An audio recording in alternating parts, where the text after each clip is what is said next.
So the next social institution of the Victorian private life is seaside holidays.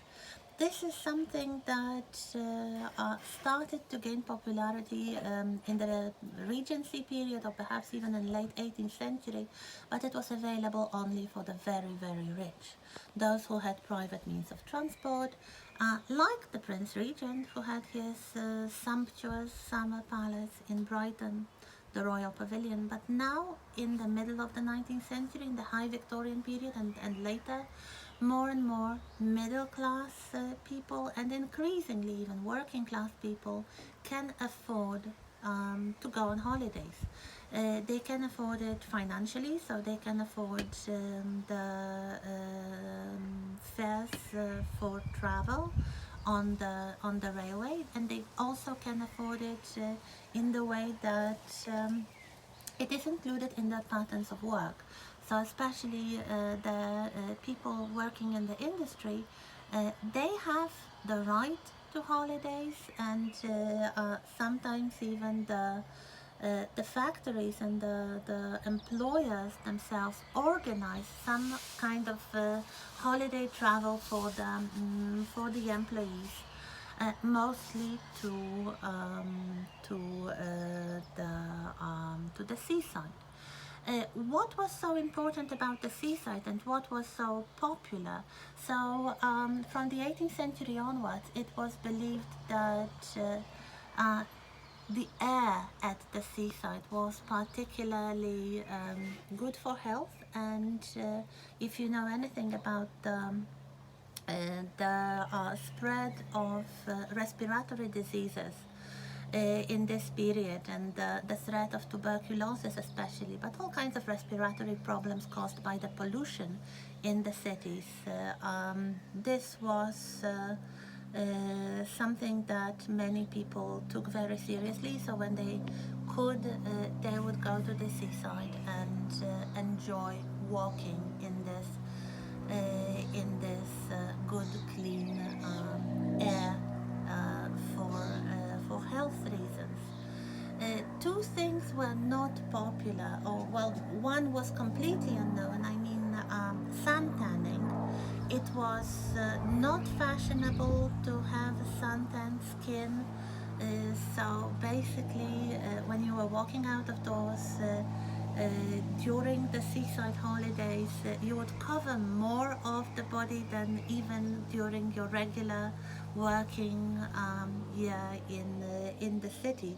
So you would wear bigger hats, you would carry parasols, and you would wear gloves, and basically try to cover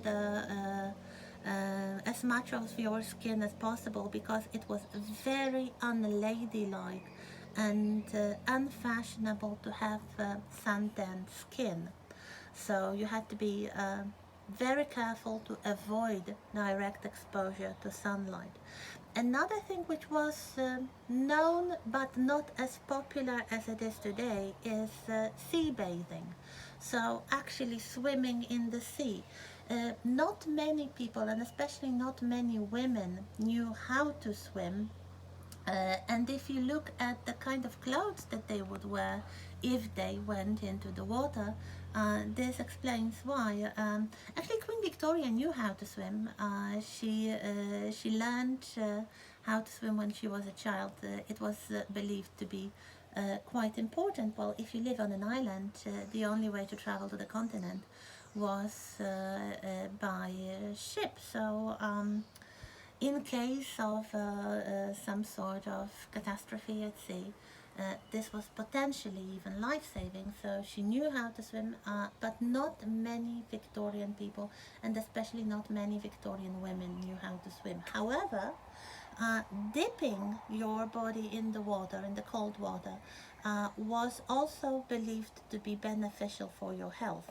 So the sea bathing rather than sea swimming was sometimes advocated by medical professionals, and seaside resorts started to provide facilities for the holidaymakers to take advantage of the beach and the seawater. So you may want to Google the term Victorian bathing machines. Victorian bathing machines were like changing booths on wheels. So you would go into such booth, change into your bathing clothes. Remove the regular day clothes and change into the clothes that you would actually use when going into the water.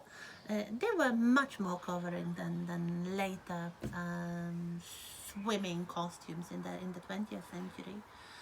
The point was to protect the modesty as much as possible, and this was also the reason why the bathing machines were so popular, because you could descend straight from the changing booth into the water.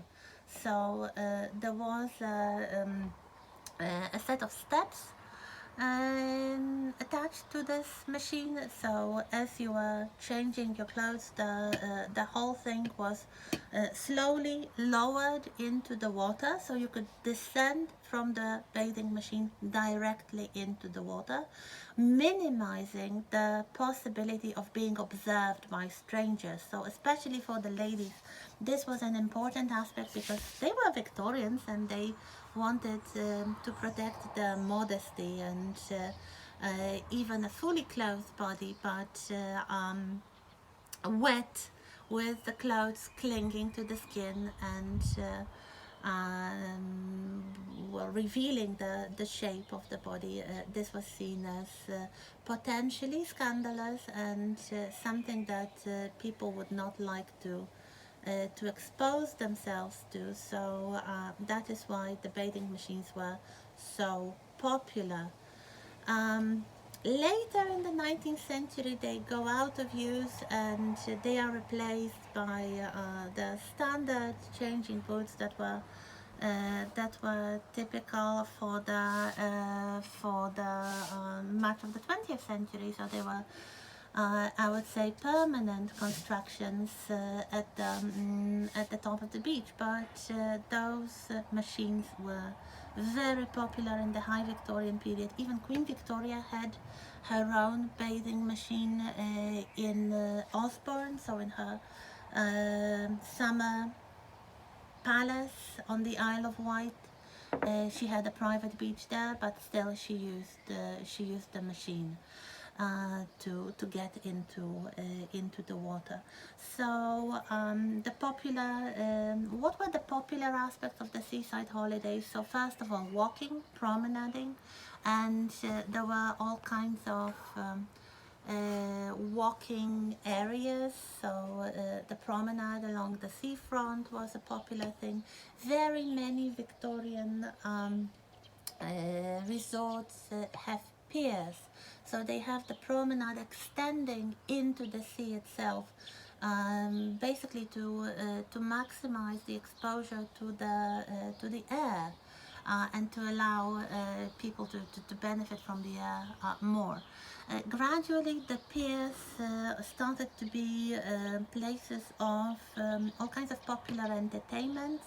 So you might have puppet shows, so kind of traditional Punch and Judy shows or something like that, magic tricks and fortune tellers and sometimes even things like merry-go-rounds and donkey rides and such things. Some of them were aimed at families with children, so they were attractive for children, like the donkey or pony rides. Some of them provided, I would say, the kind of entertainment that wasn't very available in the city, or it wasn't considered respectable enough for the middle class to use on regular basis in the city, like street food, finger food. Victorians basically believed in good table manners, especially in the middle class. But if you were at the seaside, you could have street food. You could have some seafood just to eat as you were walking. The fish and chips became basically a national dish, popular initially in seaside towns, then through the popularity of railways, it could be transported, fresh fish could be transported to the cities as well. So promenading and enjoying those kinds of slightly risky pleasures, such as street food or perhaps fortune telling. So there would be someone dressed up as a magician or a gypsy woman and reading the fortunes for the holiday makers. Uh, there were also all kinds of social entertainments that were quite popular. So usually there were assembly rooms where you could have tea or coffee, or there were dances organized in the afternoons where you could enjoy music and dancing, also with strangers. So this was something quite attractive for the Victorians. This relative, I would say, relaxation of strict etiquette. The kind of clothes they wore were a little bit more relaxed. The kind of manners they were supposed to observe were also a little bit more relaxed. So you could actually meet people without being properly introduced to them. You could dance with strangers. You could visit places like libraries, which were very popular. So you could borrow some books and read on the promenade and basically go people watching. It doesn't sound very, I would say, fascinating probably today for modern people, but in the middle of the 19th century, this was a big step towards the relaxation of the manners. So that was really something that the Victorians found um, irresistible. And in the 19th century, you have places like Brighton, of course, the old royal holiday place, but places like Ramsgate and Deal and Eastbourne, and also the holiday places not only on the southern coast but the east and the west, like I don't know, Great Yarmouth, for example, on the eastern coast, and the seaside resorts relatively relatively near the industrial centers on the western coast, where you would have people from the working class enjoying the holidays, perhaps for the first time in their lives, and perhaps this was the first generation that could afford such pleasures at all.